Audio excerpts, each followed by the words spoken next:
Hi, Bill. Hello, Bill. How are you? I'm good. We are here for another edition of the Week in Blog. I'm glad to be back. Great to have you back. For those who may not remember, Bill is one of our guest conservative bloggers when Con Carr from the Heritage Foundation can't join us. He was not here last week, and this week he's on vacation, so he's by no means exiled. We expect to have Con back next week, but why don't you tell the folks a bit about your background again? So I'm innovation manager at New Media Strategies. It's a consulting and PR and online firm. It's kind of in the new media area, so it's sometimes hard to remember what to call it or what it really is, because it's not the same company it was 2 years ago, and in 2 years' time will probably have changed again. I live in Washington, D.C. I was formerly the writer of the blogometer at the Hotline, and that's about all I can think of for the moment. I'm sure I've done lots of more things. That sounds perfect. And again, I'm Bill Scher from Campaign for America's Future and LiberalOasis.com. And the big issue that really roiled the liberal Netroots was Senator Obama's decision to support the FISA compromise, which includes a version of immunity for telecommunication companies that allegedly broke the law, or should I say helped the Bush administration break the law in violating people's privacy. And to the point, was probably the first time when a politician's position in opposition to liberal bloggers garnered some traditional news coverage, at least to a degree. I know the Page, the Mark Halperin section of the Time Magazine website, and Politico. Politico had a story, the Huffington Post had a story, but the Page is sort of geared to telling the Beltway insiders this is what political people think are important, and they immediately said when Obama made the statement, watch what liberal bloggers say. It's still not quite the front page of the New York Times or Washington Post. Certainly, Huffington Post and Politico have big readership, and they are influential. But aren't they all still largely of the online sphere themselves? True, although I think be broader than just the ideological blog readers. Politico is serving a lot of Washington insiders. Definitely. Definitely. And so I guess go ahead. So what's notable here to me is people might not fully, if you're not a reader of liberal blogs, people might not fully grasp why it's considered such a salient issue of all the the corporate things and constitutional things. Why this? But this was an issue that seemed to sort of bring all of that together. That the notion of abuse of power is very fundamental to the Netroots' critique of George Bush.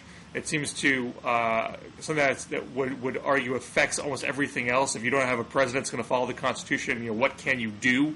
And it also speaks to these corporate issues that corporations that are able to donate heavily to politicians get their way to the extent of breaking the law. And it also alluded to telecommunication companies of all things. No one really cares about them. Why would you? What's that? Somebody cares about them. Somebody cares about them. Possibly other telecommunications companies. So it seemed to both befuddle and enrage a lot of folks. And Obama had been against telecom immunity, would still say he is, just saying, I'm reluctantly supporting this compromise, even though I opposed this provision. But as I wrote myself on the Campaign for America's Future blog, I think the hard reality is, even though I'm against telecom community as well, I can be a detached observer and say, even though there was this intense opposition from the liberal blogosphere, some of the more well-read folks in the liberal blogosphere, it never caught on as an issue that grabbed the attention of the broader electorate, certainly not the way that gas prices has, for example. So I think if you're Obama or you're other leading Democrats, you're saying, I want to focus this election on these 3 or 4 or 5 issues. He doesn't have a compelling reason to make this a flashpoint with McCain. And I think he chose to say, you know what, I'm just going to say I don't like this, but I'm going to vote for it in the name of compromise and move on. And how the blogosphere reacts going forward is interesting, and I think there's not a tantrum going on. There's not people saying I'm going to go vote for Bob Barr now. But it was interesting that the previous Blogging It segment has Jane Hampshire from Fire Dog Lake talking about this with Bob Barr. That's right. But there is sort of, I think, a reinforcement of realism here. You know, Obama is not someone who's going to do everything that liberal bloggers want. We're going to have to push, and the upside, if there's an upside and a downside for Obama. The upside is he gets to say, hey, I don't do everything that, you know, every liberal says I should do. On the downside is he's still not getting that full-throated political cover from blogs. When he gets hit, bloggers aren't rushing out to defend him as instinctually as they might if they really felt that he was, you know, one of us. Well, they're not defending him, that's for certain. And in fact, I want to take exception a little bit to your description that that liberal bloggers are not making it an issue or not a litmus test issue. Interesting post from just today, I believe, by Glenn Greenwald from Salon, definitely one of the bloggers most active on the telecom immunity issue, going back months, if not years at this point. Himself criticizing Keith Olbermann for appearing to go back on his own. In January, he quotes from a special comment by Olbermann in January, where Olbermann, in his indignant tones that he can get into, saying, "Mr. President, you can't do this." And then an interview he did with Jonathan Alter earlier in the week, where he definitely took more of an Obama line. So I know you say that the lefty bloggers are being more pragmatic, and I bet you can definitely find those posts, and they are. But somebody like Greenwald he's a big fish. He's no minor commentator. Oh, he's not. And, would you say there's? He's not, and I think he is representative of a certain portion of the liberal blogger readership. I have one reader of mine who was absolutely enraged, a longtime fan of mine, and contacted me to let me know. You were a sellout? Oh, he wasn't mad at me. I hadn't even written my they'll be mad at me now that I wrote my blog post, but right. At this point, it should be. We had a civil exchange about it on email, and so I don't think he'll hold it against me. Sure, but I don't. Email is the cooling saucer that cools the blogosphere. There are plenty of people that I've gotten into, not shouting matches, but contentious, blog post arguments that over email, all of a sudden everybody gets a lot politer, and even though it's in private and you don't have to see your words out there, everybody gets more civil. So I've experienced. But I mean, Glenn definitely, I think, probably is being the harshest about this, but I'm not seeing a lot of other blog posts like that. I think, Chris Bauer's post on Open Left might be a little more representative, where he said he was relieved in a sense that this sort of frees up the notion that he is, sort of that the blogosphere has to be in sync with the party, and we can feel a little more freer to be an independent entity that pushes on the establishment. I also noticed. And along those same lines, I know one complaint from the liberal blogosphere, and the Netroots specifically, has been over the past few months that Obama is intent on building his own organization rather than borrowing the Netroots. And the Netroots, it seems, in the last few months have basically said, here, take ours. And Obama has been content to build his own group, his own movement through My Barack Obama. Through I see, for example, the website Dig, which is a big tech website that also talks about politics. Dig is wildly pro-Obama, but they are nothing like the people who are pro-Obama on Daily Kos. So he's cultivating a different constituency from the Netroots. And do you think that there's some, if not animosity, at least some tension between Obama and the Netroots over that fact? Wait, if you define the Netroots as, I think, the smaller but well-read and influential set of bloggers that a lot of folks have become well known in the past year. Yes, that tension has been there from the beginning. Those bloggers never embraced Obama heartily. They never liked the bipartisan themed rhetoric from him. Always had a bit of skepticism about where he was going with it all.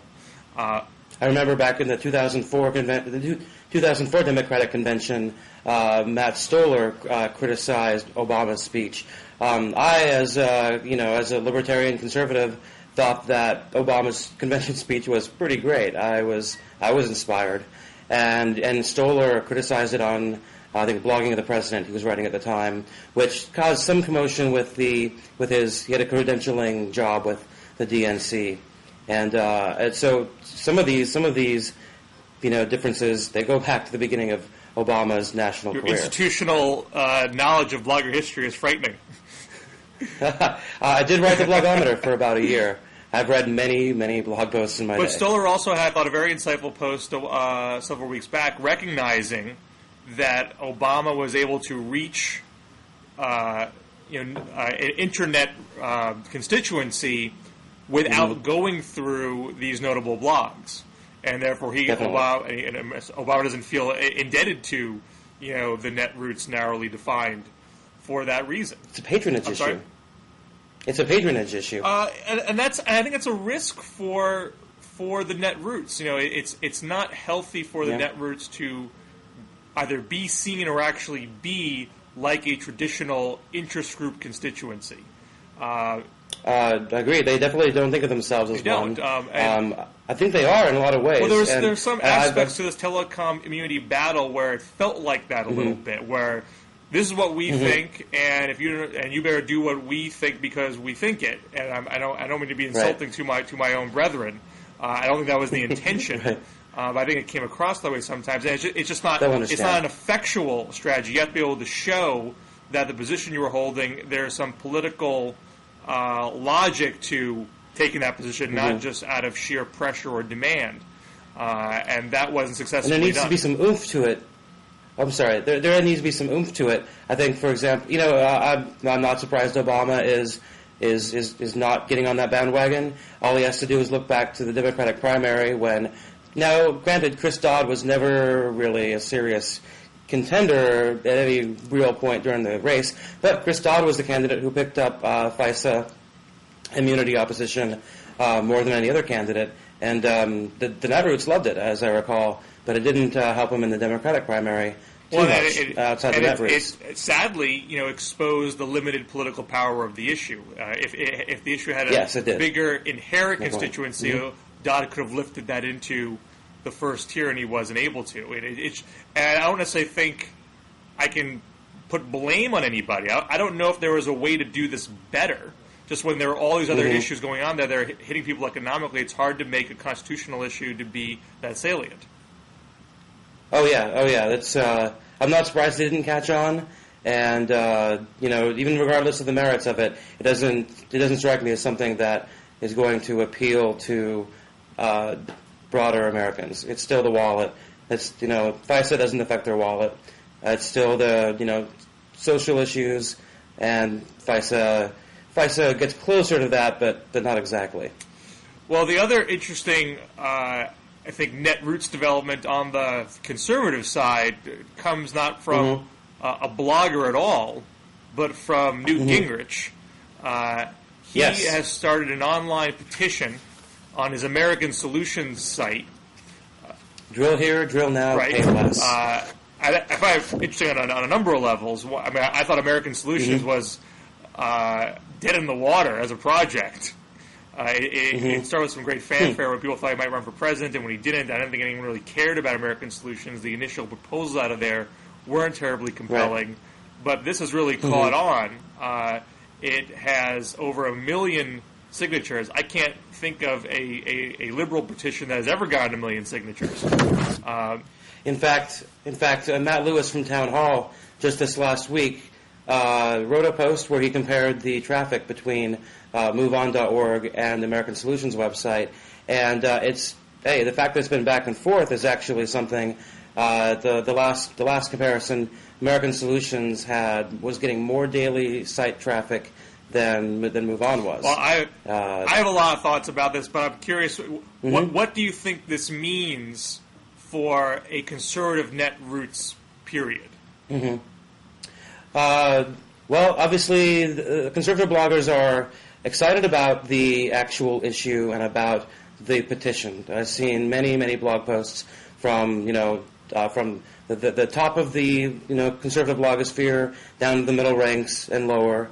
The issue people like, and I would say there's been a longing for some time among the writosphere for, and I can put this in quotation marks, the liberal MoveOn. The conservative MoveOn. I believe the liberal MoveOn already exists. So is that what American Solutions is trying to be? I don't know that they are trying to, but they may inadvertently end up becoming that.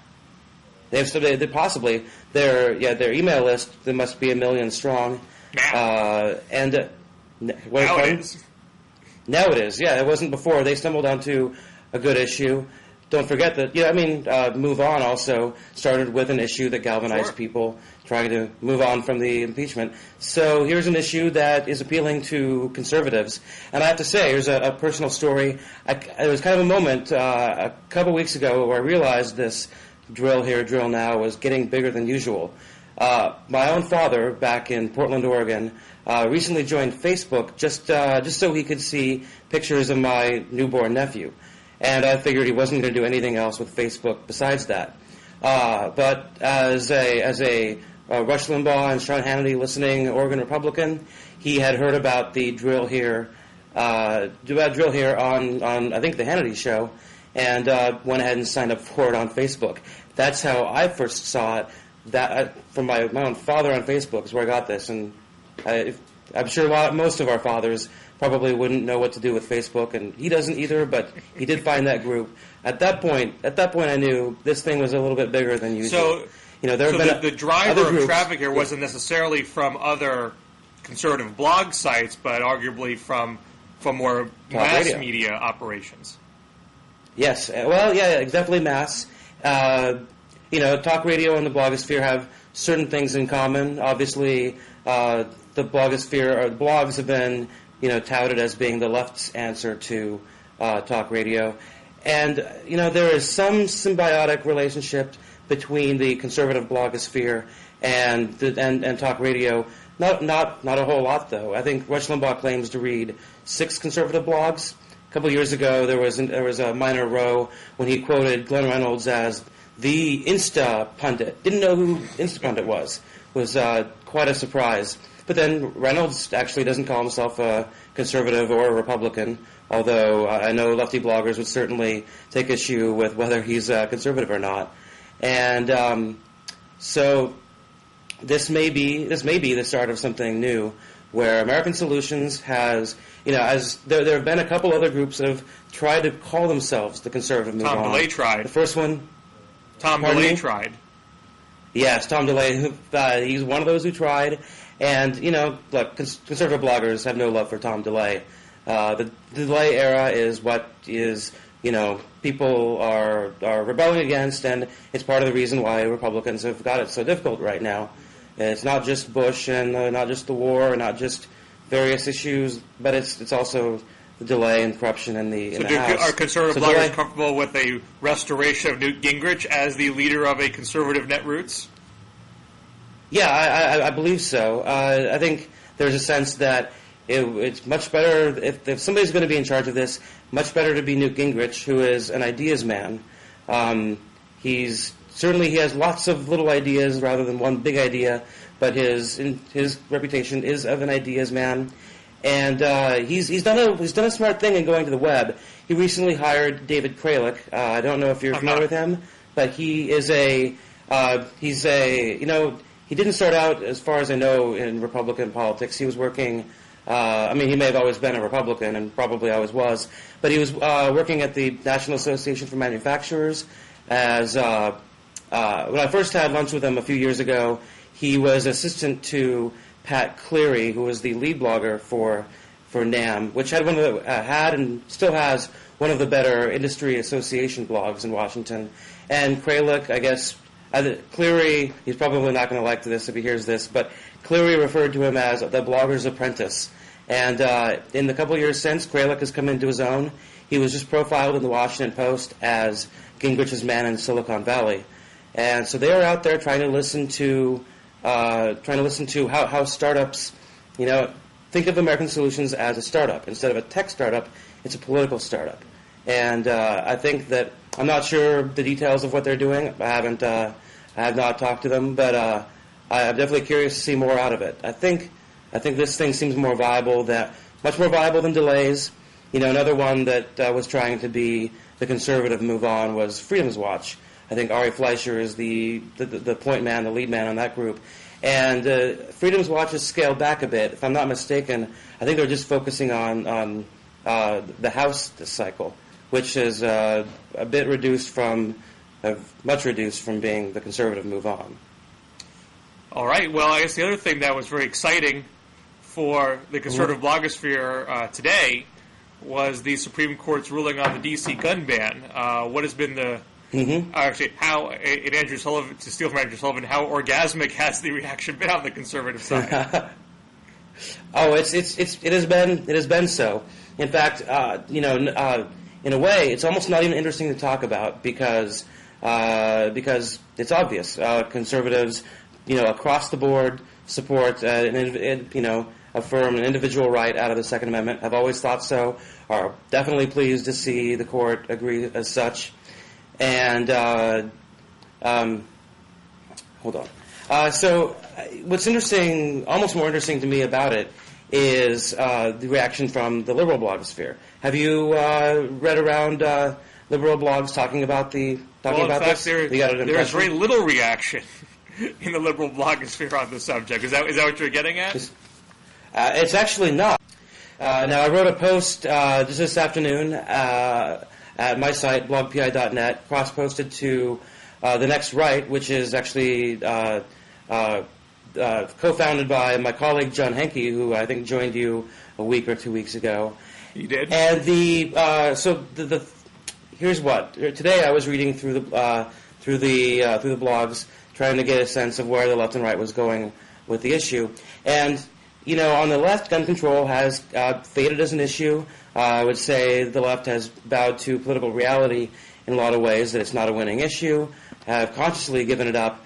Not necessarily that they don't still think that gun control laws are right or should be passed, but they recognize that it's not going anywhere. However, looking at two of the most prominent liberal blogs today, I was shocked by what were really very supportive statements about it. For example, I went to Crooks and Liars, which video site, posts news. A lot of the posts don't take a position, but the commenters certainly do. And the first commenter asked, "Is this good or bad?" about the ruling, which is kind of surprising by itself, because I would think that the position that would be the traditional left position would be obvious. And then the answer was even more surprising. This was about 2 comments later. "This, my friend, is good. This is an area where we lefties have dropped the ball in a most spectacular fashion. Gun bans such as the D.C. one only affect those actually willing to obey the law. That's not a tagline, that's a fact. We need to crack down on the illegal gun trade, not on law-abiding citizens." Now, I thought maybe that would just be a fluke. Hey, maybe that's even a right-winger going in trying to mess with people's heads.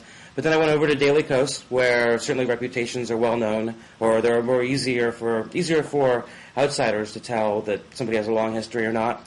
First 2 commenters, Adam Bonin had a post up that was actually just kind of ran through the particulars, and at the end it added, by the way, even if you're inclined to be upset about this bill, about this ruling, well, think about this. The Constitution, we have a Constitution here. Sometimes it doesn't allow us to do things we want to do. Definitely a mature way to look at it. First commenter, the headline said, "This is a tragic day." And that was rated up 16 times by fellow Cossacks, and their support for that position.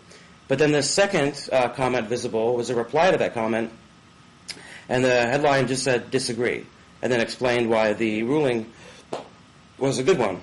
That one was rated up 57 times, which, much more than the 16. So that definitely shows that there was, more support for, it's good.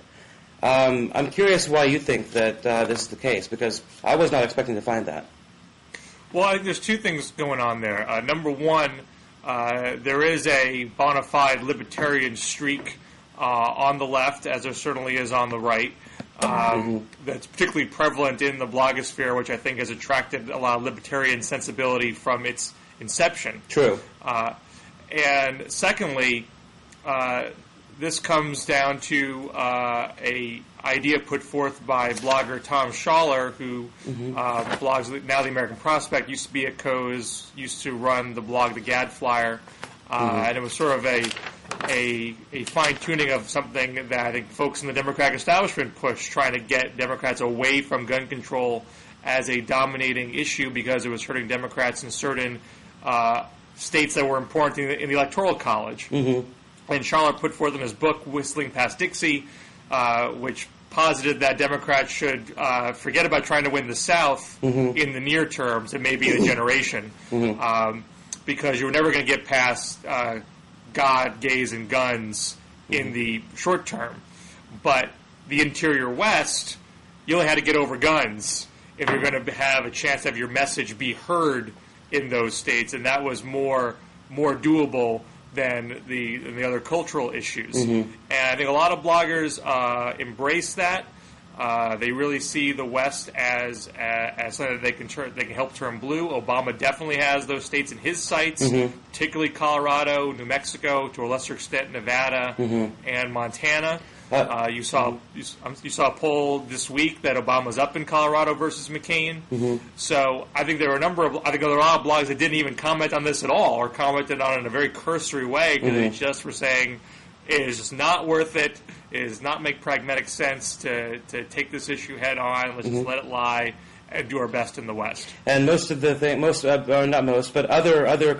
other comments that I saw from progressive bloggers were either just mentioning that it was there and not saying too much about it, or they were using it to push back on McCain, since McCain certainly tried to use Obama's previous statements to hold his feet to the fire, as Obama now has had approximately 3 different positions on the D.C. gun ban case.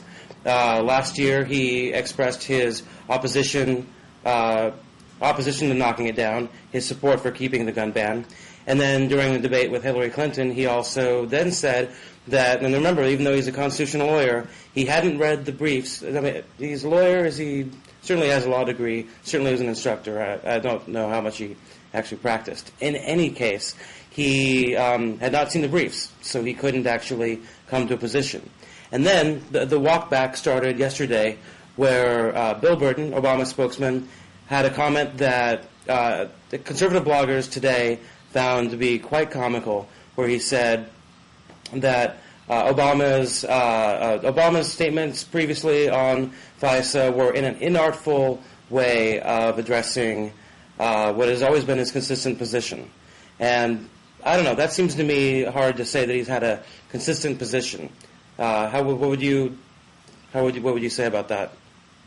Well, I think it's hard to argue that his statements on this case have been smooth, and they certainly present an opening for conservatives to make an argument that he's not being consistent.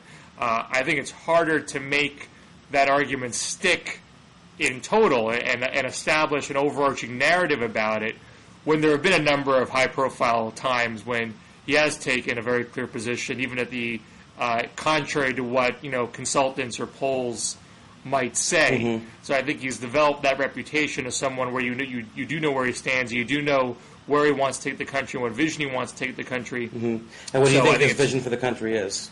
I mean, I think that vision is a break from failed conservative policies, a more active role for our government to tackle big issues on the economy, investing in America's foundation, providing health care for all, tackling global warming, investing in renewable energy, and also a clear shift in foreign policy away from occupation and putting diplomacy more front and center. So his position is democratic issues, right?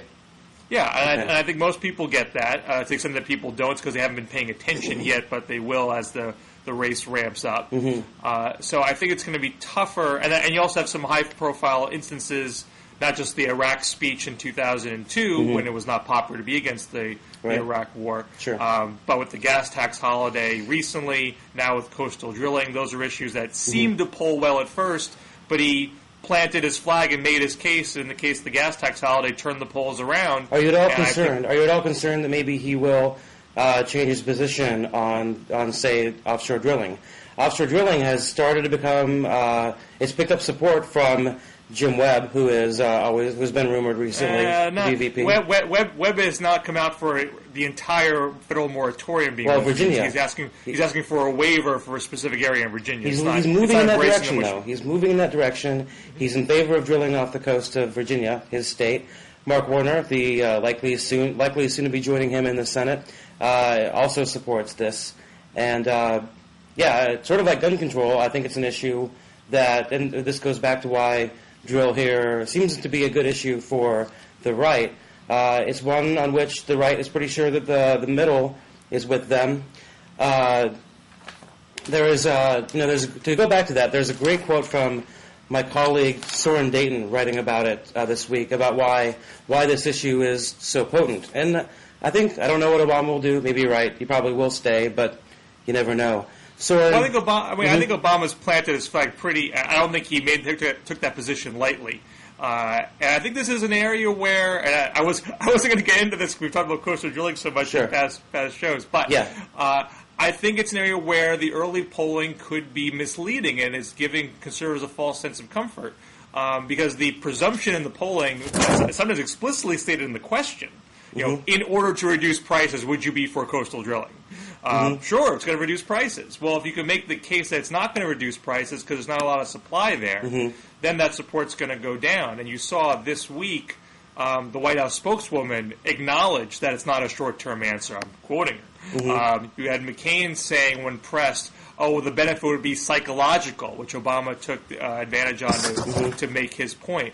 So if in a second instance on this issue, Obama was able to turn poll numbers around by making his argument, that furthers the notion that not only is he not flip-flopping, but he's taking a principled stand and being very persuasive. As to the politics of it, though, as Soren points out, it's a positive agenda, even though it's a response to a current pain like high gas prices. That's something that's probably going to be around for quite a time. People know it. And it's tied to national security as well, which is something Republicans have traditionally done well on, and it's been called into question over the past couple of years whether Republicans still have that. So the politics of it, at least you're right, conservatives think it is. We won't know for certain for a while to come whether it actually is. And I don't know what Obama will do. I wouldn't be surprised if he did walk it back some way or another. There was a great quote from Jim Garrity at National Review today.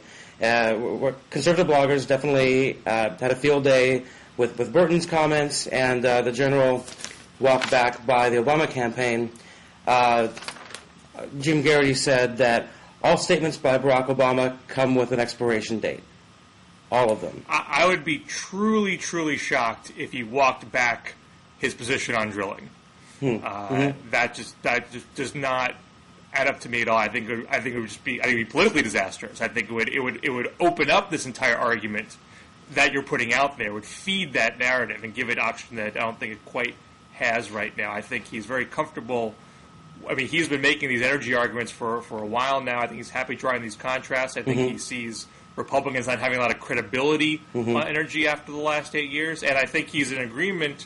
I think there's sort of a consensus on how you frame this issue as energy independence, as national security, and as a way to have energy be more affordable for people. It's a question of how do you get there, and he's making a case that investment in renewable energy is far smarter than a certainly not a short-term solution either. Certainly not a short-term solution. I say that's certainly not a short-term solution either. And in fact, when he started making the gas tax holiday case in Indiana, and he was emphasizing the renewable energy portion of it, which is not a short-term answer. That's a little more long-term. Although I think shorter-term, the renewable energy would be more readily available than the oil on the coast would. But be that as it may. That's a guess. That is a guess. He added in his ads in Indiana, North Carolina, the $1,000 middle-class tax cut. I mean, that's sort of your quicker salve for the higher costs. We're just going to give you a bigger rebate check than you got from this first round of rebate checks. Hey, so he made sure there was something in it that was short-term so he wouldn't be vulnerable to that argument. A question just occurred to me. First of all, in order to ask it, do you know what Obama's position on nuclear energy is? Well, he's actually, it's funny, this is actually an issue where him and McCain don't really disagree that much. He actually took the strongest nuclear power stance of the entire Democratic primary. Obama did.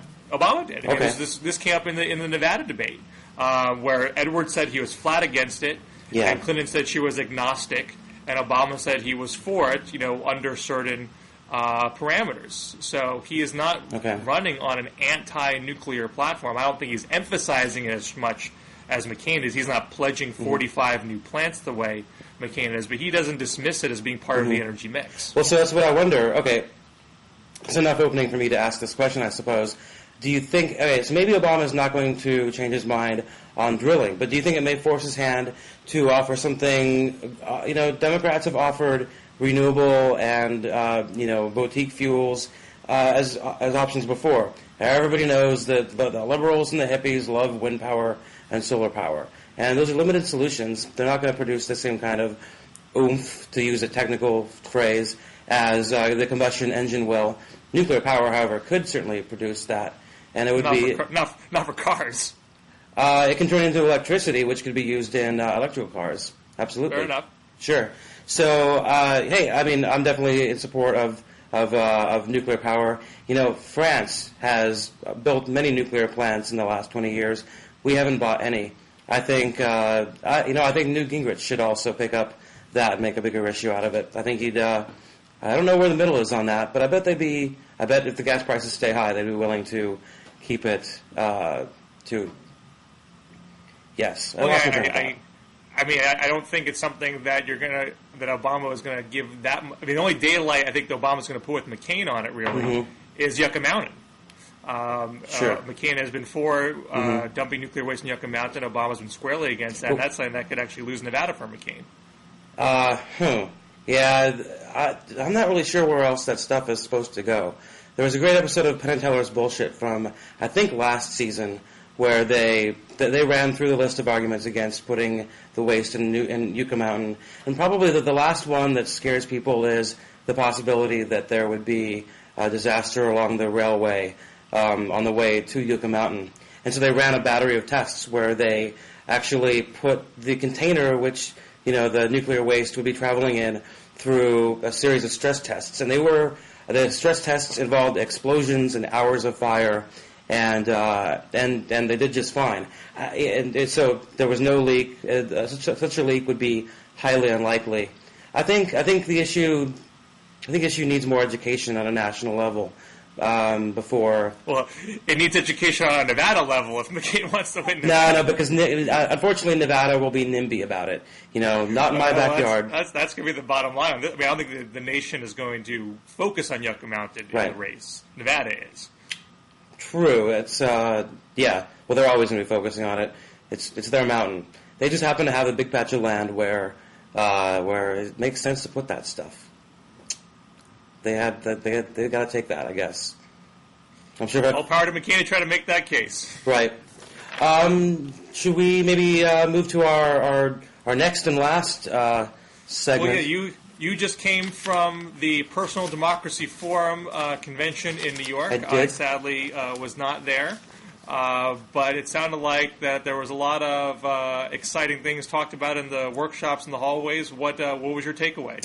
The most interesting things are not always in the workshops. I think the real action this year was it was the first morning it was the Jazz at Lincoln Center, which I found out was actually not at Lincoln Center. It's about 3 blocks away at the Time Warner building. It was much improved digs from last year when it was held at Fordham University.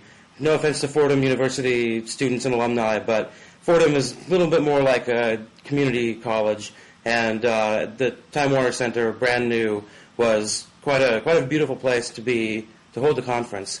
In the main morning, the first morning, there were a row of speakers. It went Jane Hampshire, followed by Patrick Ruffini, followed by Chuck DeFeo, followed by Arianna Huffington. And so, for those of you not familiar, that's left, right, left. And the opinion that I had, and soon became, let me back up to explain something.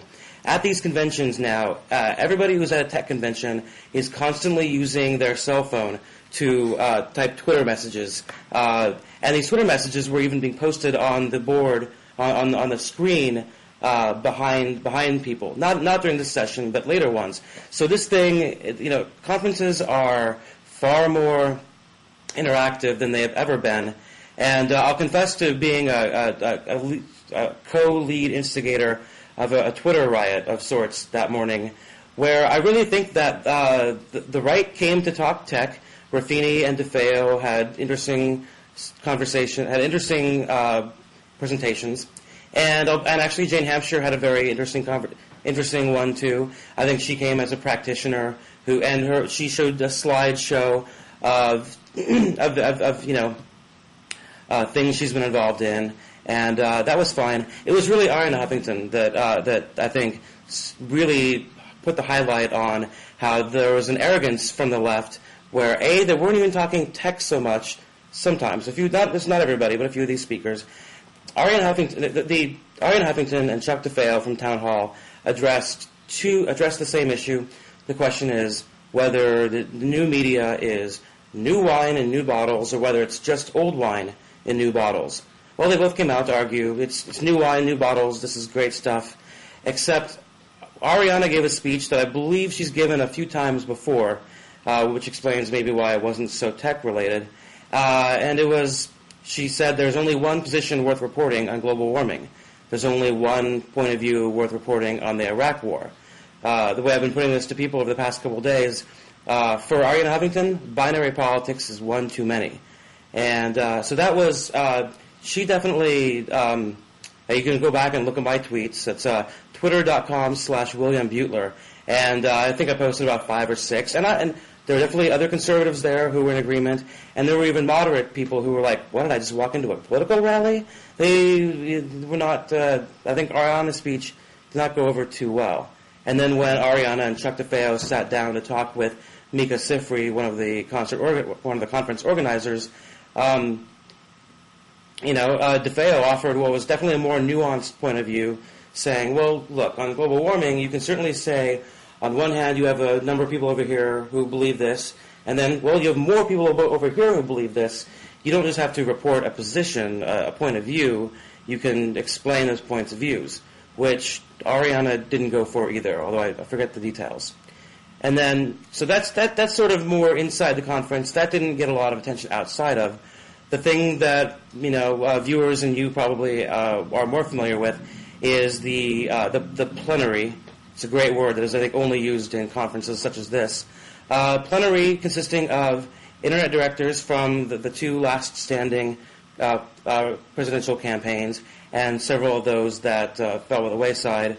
Ron Paul, Mitt Romney, and Edwards representatives were there too.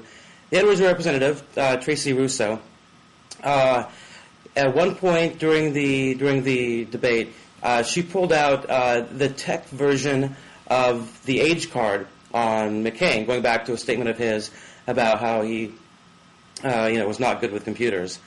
And so she... Sorry, I think I need to take a bit of water here. Okay, no problem. That was my tea, actually. Okay, so, I don't have her exact words in front of me, but she got up on her high horse in high dudgeon saying, McCain, how can McCain represent this country when he doesn't even understand the technologies that are driving democracy forward and returning them to the people who rightly deserve it? It was, like I say, it was a modified version of the age card with a string of platitudes about how great technology was changing the world. And that's to be expected a lot. That last part is to be expected at these conferences. I mean, is that is that an age thing, or is that more like sort of George H.W. Bush in the supermarket scanner trying to make him just seem out of touch with the way the world works today? Oh, that's definitely what she was doing there, and it's certainly what the age card seems to be something I would say, and certainly conservative bloggers would say, and have said that Democrats are using against McCain. So it was interesting that in this forum, Russo, who worked for, of course, Edwards, but clearly now is an Obama supporter, was using on McCain. And then what really got attention, not just her, but she was certainly animated, let's say, in her proclamation. She was going after Mark Suhu from the McCain campaign. And what was the McCain guy's response? The McCain guy's response, and I remember thinking as I was sitting there, I wouldn't want to be him for one, and for two, he didn't really answer in the way that I think he thinks he probably didn't answer in the way he now wishes he had.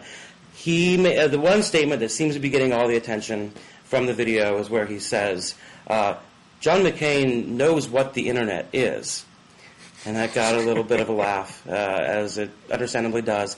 And I think that statement, even though it is not from a candidate, is kind of like it's the new "you forgot Poland," going back to the 2004 debates when I forget the exact line of argument that Kerry was pursuing, and he said, basically downplaying the role of allies, and George Bush said, "You forgot Poland." Now, the statement was true. The statement was defensible, even certainly, I would say, but it also did not convey the impression that Bush hoped then, or that Suhu and McCain would hope for now. So it was I don't know what to say about that exactly. It was probably a minor incident, but certainly one. And the web will underscore these positions for sure. Was there any sense on that panel? Mm-hmm. I mean, there's the sort of general perception that Obama has used the internet better than any political campaign history, better than Howard Dean's campaign. And McCain campaign has a rap that it doesn't know what it's doing on the internet. Mm-hmm. Was that fleshed out at all on this panel? Any sense of what works for a political campaign and what doesn't? Yeah, probably somewhat on that panel. I would say that was probably a theme that was recurring throughout the conference, just in conversations and in all the little panel discussions. I think my first tweet on Twitter when I got there was saying that the one thing that I'm not a big fan of PDF I do love PDF, having gone 2 years now, great fun. But one thing that kind of gets me is the sense that, yes, while conservatives are welcome to come, they're definitely second-class citizens while they're there. And this year was even more so than last year.